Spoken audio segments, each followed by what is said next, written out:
السلام علیکم دوستو، آج ہم جس کتاب پہ بات کرنے جا رہے ہیں اس کا نام ہے حسن اور صفاقی کی سرزمین۔ حسن اور صفاقی کی سرزمین نان فکشن کتاب ہے جو مختلف مضامین پہ مشتمل ہے، جس کا ترجمہ اجمل کمال صاحب نے کیا ہے۔ اجمل کمال صاحب سٹی بک پریس کے روئے رواں اور آج رسالہ کے مدیر ہیں، اور اس کتاب میں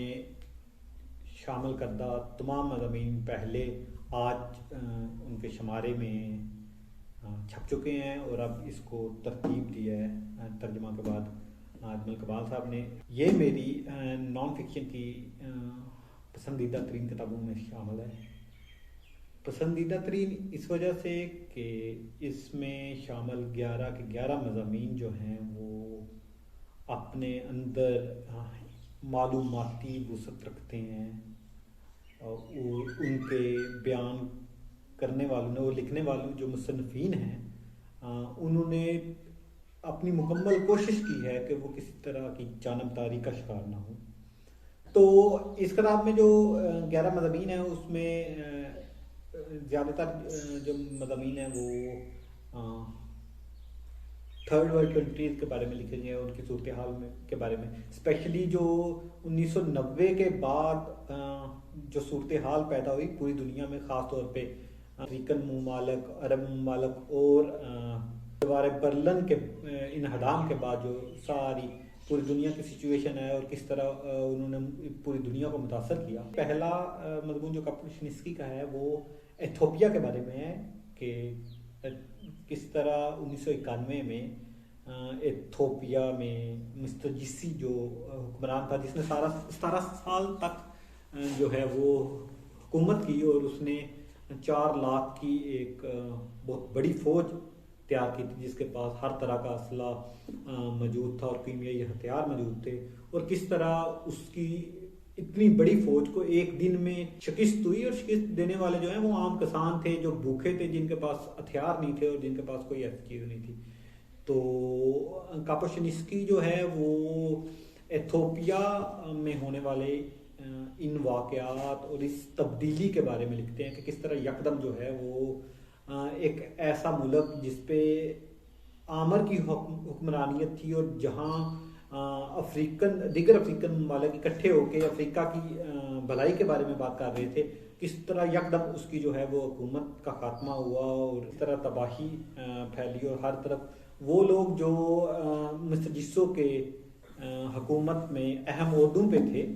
ان کی زندگی جو ہے وہ بھوک، ننگ اور افلاس کا شکار ہوئی۔ تو دوسرا مضمون ہے اس میں شامل، وہ لنڈسے ہلسم کا مضمون ہے جس کا عنوان ہے کگالی کہاں رہے۔ یہ روانڈا میں ہونے والی 1994 میں روانڈا میں ہونے والی جو قتل و غارت ہے، جس میں ہوتو قبیلے نے توتسی قبیلے کا بہت بڑے پیمانے پر قتل عام کیا تھا، بلکہ بعض لوگ تو کہتے ہیں کہ یہ بر صغیر میں ہونے والی قتل و غارت کے بعد ایک بہت بڑا جو ہے وہ واقعہ ہے۔ بر صغیر میں ہونے والے جو قتل و غارت تھی اس میں دونوں فریقین شامل تھے، لیکن اس میں زیادہ تر ہوتو قبیلے نے توسی قبیلے کے عوام کو قتل عام کیا۔ اور ان سب مضامین میں جو مزیدار چیز یہ ہے کہ ان کے مصنفین نے دور بیٹھے ہوئے یا بعض معلومات کی بنیاد پر یہ مضامین نہیں لکھے، بلکہ ان مصنفین نے خود جا کر فیلڈ میں لوگوں سے بات چیت کر کے، یا جس طرح لنڈسے ہلسن جو ہیں اس دن مطلب کگالی میں موجود تھی جس وقت یہ قتل عام جو ہے وہ شروع ہوا تھا۔ اس کے علاوہ جو تیسرا مضمون ہے وہ ولیم فینگن کا ہے، ایک غلام نیو یارک میں۔ تو یہ ایک ایسا مضمون ہے جس میں یہ بتایا گیا کہ آج کی دنیا میں بھی نیو یارک جیسے شہر میں غلام موجود ہیں۔ یہ ایک مرتانیہ کے غلام طیب کی کہانی ہے۔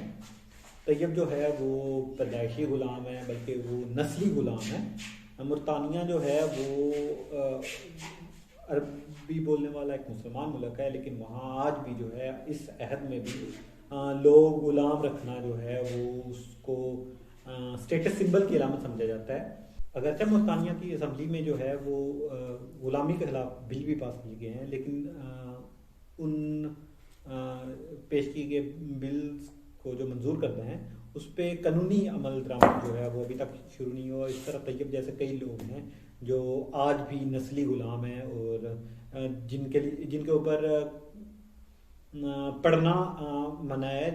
جن پہ تعلیم بالکل منع کی گئی ہے، اور جس کے لیے مویشی رکھنا منع ہے، جو کسی بھی طرح اپنے آپ کو آزاد نہیں کہلا سکتے۔ چوتھا مضمون جو ہے وہ ڈیوڈ گروسمن کا ہے، زرد ہوا۔ یہ ان کے انگلش ناول یلو ونڈ کا ترجمہ ہے، اور اس کے بلکہ نہیں پورے ناول کا ترجمہ نہیں بلکہ اس کے ناول میں سے 4 مضامین لیے گئے ہیں۔ اگرچہ ڈیوڈ گروسمن اسرائیلی مصنف ہیں، لیکن انہوں نے اس ناول میں بالکل غیر جانبدارانہ رویہ اختیار کرتے ہوئے اپنا تجزیہ پیش کیا ہے۔ تو اس میں یہ بتایا گیا ہے کہ کس طرح جو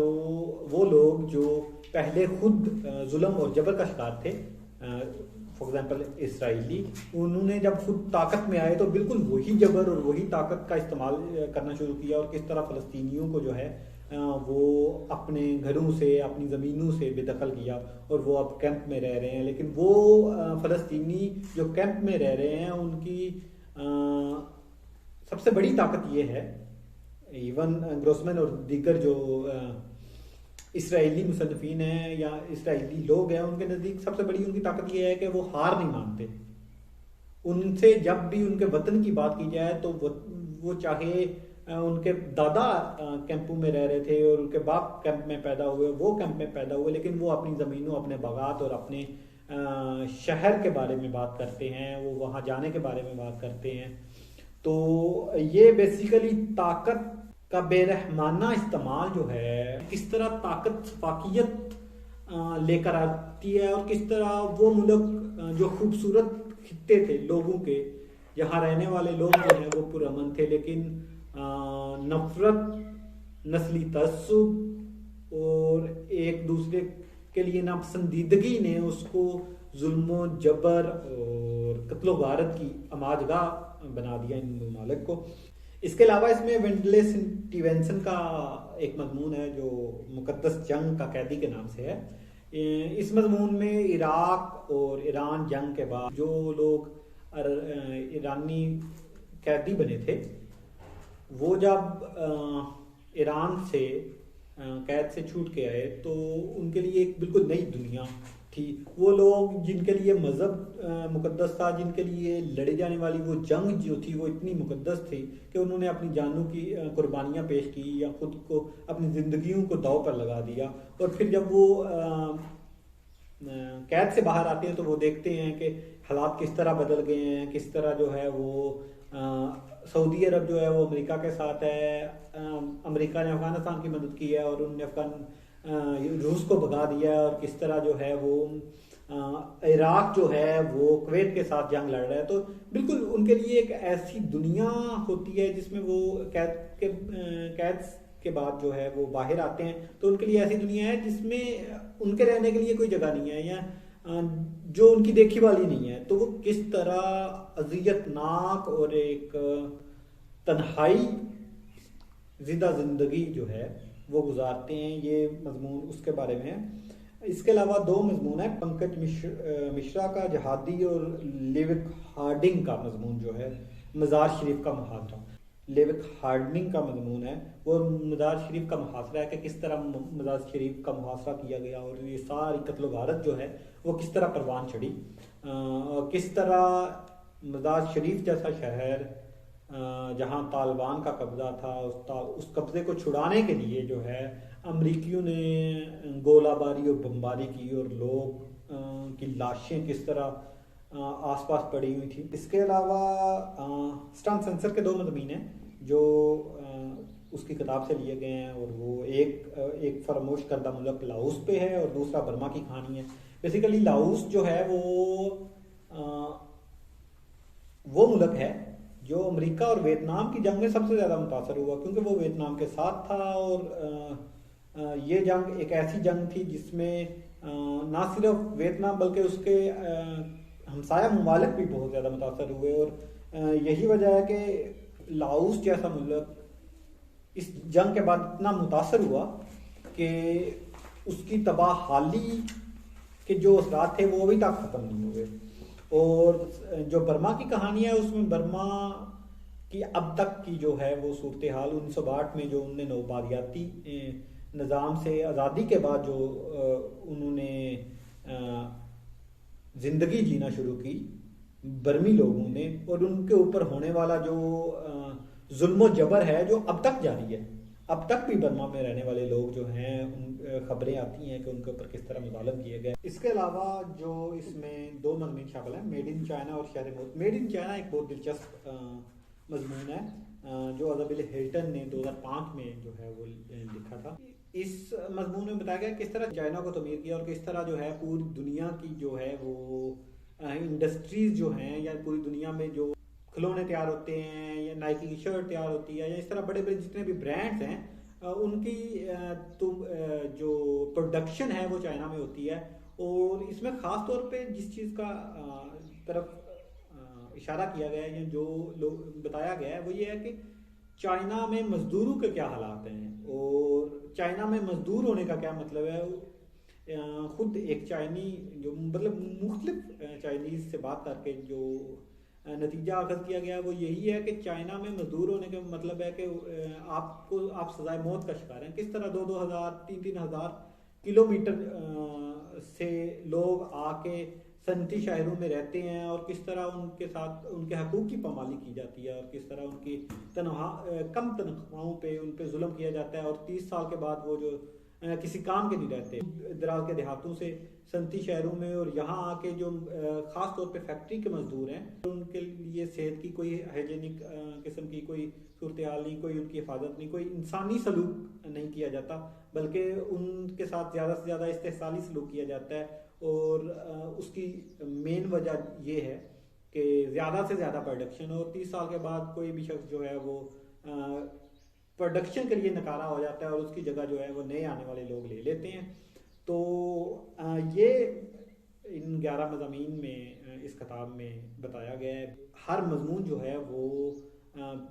30 40 50 صفحات پہ مشتمل ہے اور ان کے اوپر صرف چند واقعات کی نشاندہی نہیں کی بلکہ پورے کس طرح ان ممالک میں ایک طرح کی تبدیلی آئی ہے، کس طرح یہ ان کی تاریخ کیا ہے، پوری تاریخ ہے، ایک پوری داستان ہے ان ممالک کی اور یہاں ہونے والے واقعات کے پیچھے چھپے اصل حقائق کی. میرا خیال ہے کہ یہ ایسے مضامین ہیں جو ہر